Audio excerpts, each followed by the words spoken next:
And so even if we were to look at it in terms of what women can do, we underrate them quite a bit. But that's beside the point. Yes. The call for honor has nothing to even do with what they can do or what they cannot do. Yeah. It has to do with what you said. We are created in the image of God. Yes. And we carry the dignity Yes. and the face of God. And so any kingdom-minded man, whether young or old, those who are about to date, those who are in marriage, whatever season of life you're in as a man, any kingdom-minded man has to then view women not from the perspective of an object, but from the place of dignity, the place of this is someone who is created in the image of God.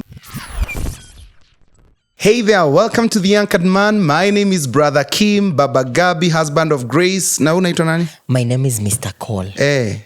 Yes. Father to who? Baba Nadiv, husband to Karen. Oh, lovely. An anchored man. Good to see you. Good to be seen. Okay? Happy new month. Happy new month.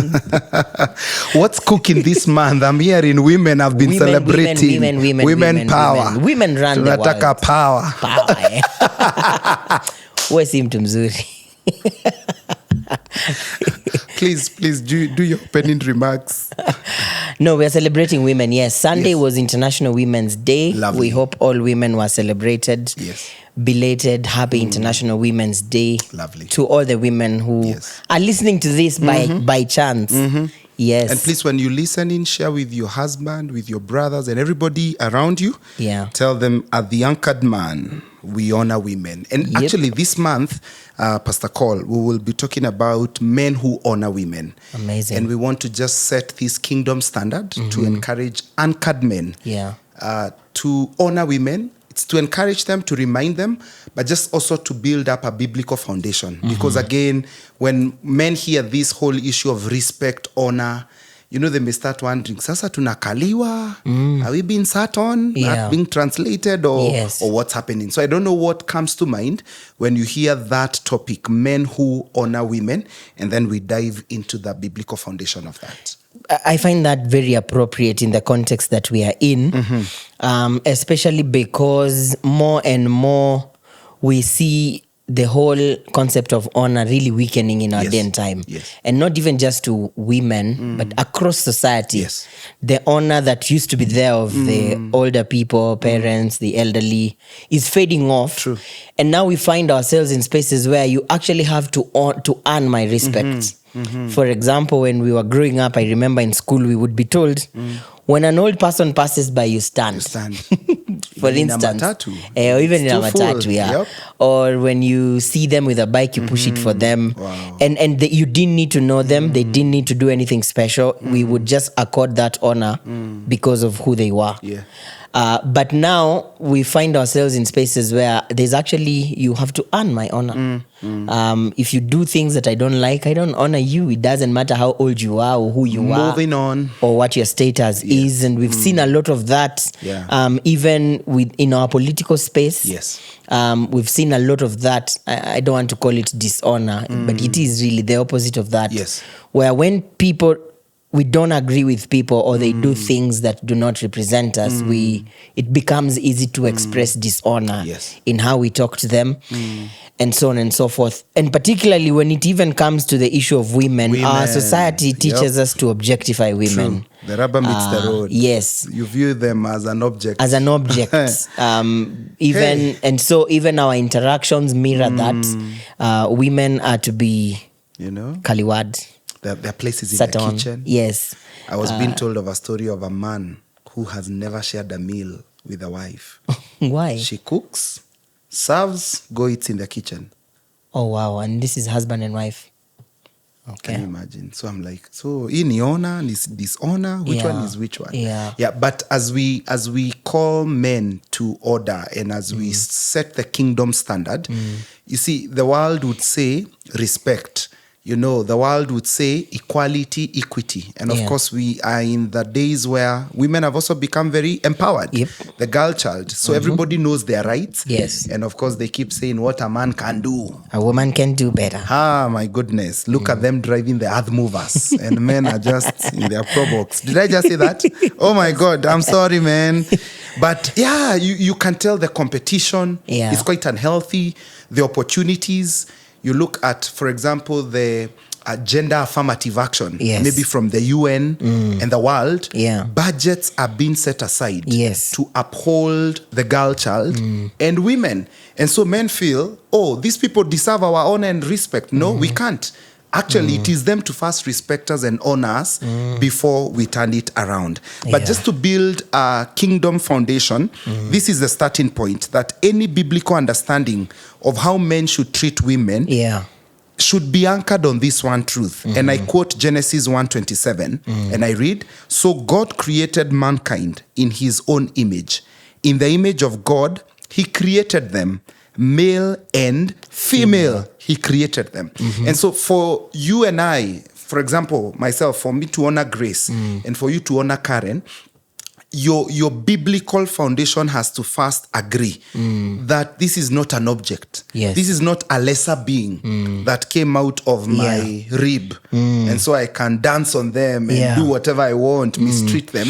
This is a human being whom God took time to create and to love on and to put all that they have, male and female, they were created. And so this then establishes the whole aspect of equity, dignity, and value. Yes. Because if you are not the creator and you're not the source of this child, you may argue and say, I'm the father. You know, I am the older brother, I am this and this. But ultimately, it is God who created them. Absolutely. What are you hearing? I like that. It sets the foundation because what I hear you say is at the core of it all, we both bear the image and likeness of God. We have one identity. One identity. Precisely. Yes. And of course, the functionalities later come and they become specified with different gender. Yes. But at the core of who we are, we both actually bear the same identity. We bear the same likeness and image of God. And I think this is important in how the conversation grows from there, because then we ask the question, so what happens that we lose that view and we get to spaces where we don't see women for how God sees them? It's interesting that you're still in Genesis, because even when God was talking about making a suitable helper for man, I was reading the other day that word helper, Ezra, is like an ally, and the ally being like a friend who comes along to help you. In the case of, most of the times when it's been used in the Old Testament, that verb, it refers to the nations who came to help Israel in war. Yes. Wow. So like now, the way Israel has the backing of US in whatever is happening in the Middle East, it is something or someone more powerful who comes along you to help you in a place where if you were alone, you would lose. Meaning, she's actually more powerful. That's oh my the point. God. This is where we say the power of a woman. All the and other their sixth sense. I wish I could remember the number, but I think it was 17 or 16 times it's been used in the New Testament. Yes. 15 of those refers to the nations that helped Israel in war. 3 of those refers to actually God's help for man. Wow.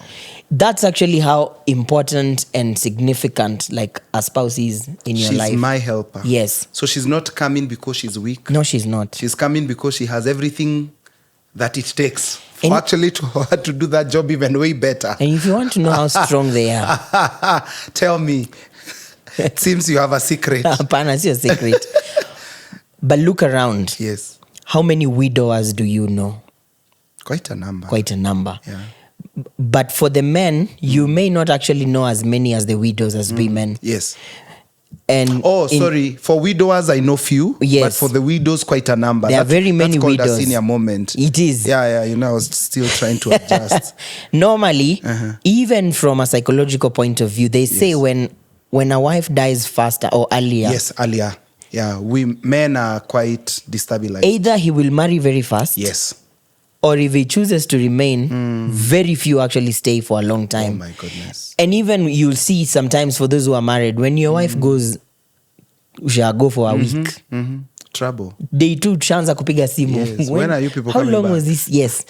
Because there's something they bring. There's a value they bring. You. On True. the other side, on the other hand, when husbands die and my dad died, my mother has actually thrived. Moving on. Oh, she's done some amazing things that God. she could not do When the barrier. in the regime. It's her regime. So yes.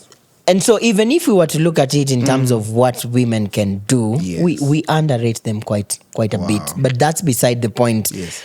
The call for honor has nothing to even do with what they can Yes, do or what yes, they cannot yes, do. yeah. It has to do with what you said. We are created in the image of God. Yes. And we carry the dignity Yes. and the face of God. And so any kingdom-minded man, whether young or old, those who are about to date, those who are in marriage, whatever season of life you're in as a man, any kingdom-minded man has to then view women not from the perspective of an object, but from the place of dignity, the place of this is someone who is created in the image of God. Now, we were in the Old Testament. Let's jump into the New Testament.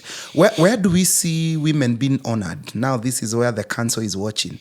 Their pastor being asked biblical questions. Hallelujah. I think Jesus honored women. Precisely. You are so I don't sharp. think I Can know. we ordain this man now? Nilikuwa nimetegea wacha uanze kusema kunieka kwa Hosea. shida. I will call the Jesus elder right honored now. women. Yes, he did. In very practical ways. First of all, and one of the most unsettling things he did is when he was talking to the Pharisees about grounds for divorce. Yes. And he said, any of you who divorces your wife for any reason except for adultery marital unfaithfulness commits adultery. Adultery, yeah. And it would be interesting to know that the background of that is that in the culture, in their society, a man could divorce their wife for whatever reason, including falling out of favor with her. Oh my God. Where I just come home, And I just say, Imeisha. it's over. Yes, and that is done. And women in that, it was a very patriarchal society. Women were not even considered as credible witnesses in proceedings in court. Yes. They could not bear testimonies in those proceedings about divorce. They were counted as part of what men owned, yeah. you know. Yes. And yet God would come and cushion them in that way, Yes. you know. Wow. When he chooses to entrust the first witness Can you imagine? of the resurrection to women. It And you says know a their lot. account is quite detailed. It is. And accurate. Yeah, and you know, and even the interesting thing is that morning when the women went to the tomb and an angel appeared to them and told them, go and tell them his reason. Yes.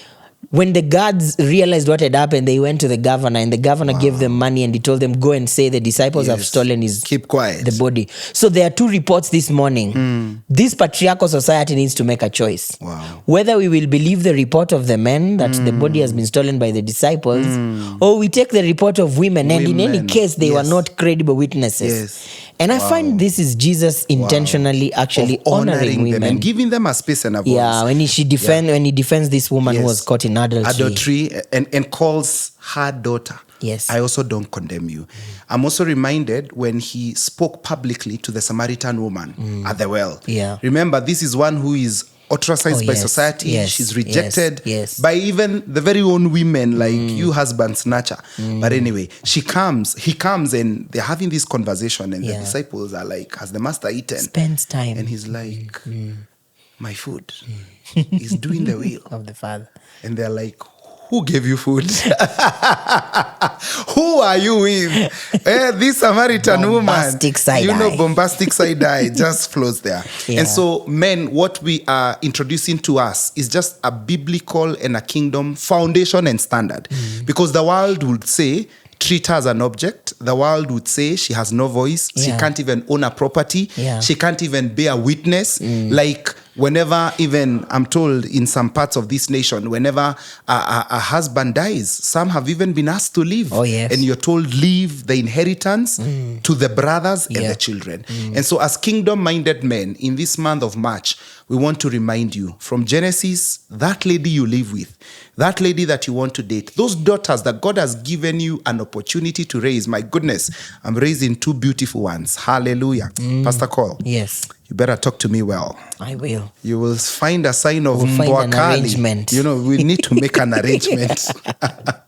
But we need to view them as God's image, as people who carry dignity, and before God we are equal. And if Christ could speak to a Samaritan woman, if Christ could affirm the lady caught with kindness and patience, adultery with patience and kindness, if Christ could allow the witness of resurrection, first and foremost to be with by women, yeah. I think there is a place that we need to honor and respect and uphold them. Yep. And maybe you may be wondering, what are the benefits? We invite you to the second video, because at the end of the day, it's one thing to have the kingdom mindset, but it's another thing to reap the benefits of honoring and upholding that girl. And so we invite you to journey with us in the month of March.